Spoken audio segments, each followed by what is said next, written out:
ஒரு ஊரில் பீட்டர் என்பவன் ஒருவன் இருந்தான். அவன் மீன் பிடிப்பதை தொழிலாக கொண்டிருந்தான். ஒரு நாள் அவனுக்கு ஒரு பெரிய மீன் கிடைத்தது. அதனை வீட்டிற்கு கொண்டு வந்தான். ஆனால் அவனுடைய மகனோ அதனை கண்டு கொள்ளாமல் செல்போனில் கேம் விளையாடுவதை வழக்கமாக கொண்டிருந்தான்.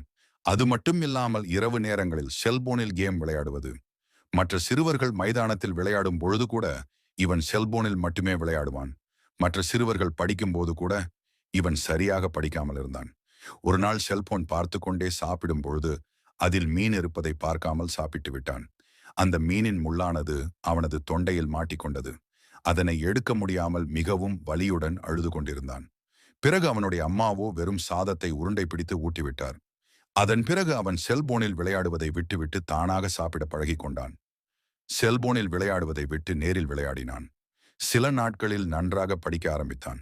இதனால் சிறுவர்களே செல்போன் பார்ப்பது தவறல்ல, ஆனால் சாப்பிடும் போது படிக்கும் போது பார்க்கக்கூடாது. இந்த வீடியோ பிடித்திருந்தால் சப்ஸ்கிரைப் செய்யுங்கள், ஷேர் மற்றும் லைக் செய்யுங்கள். நன்றி.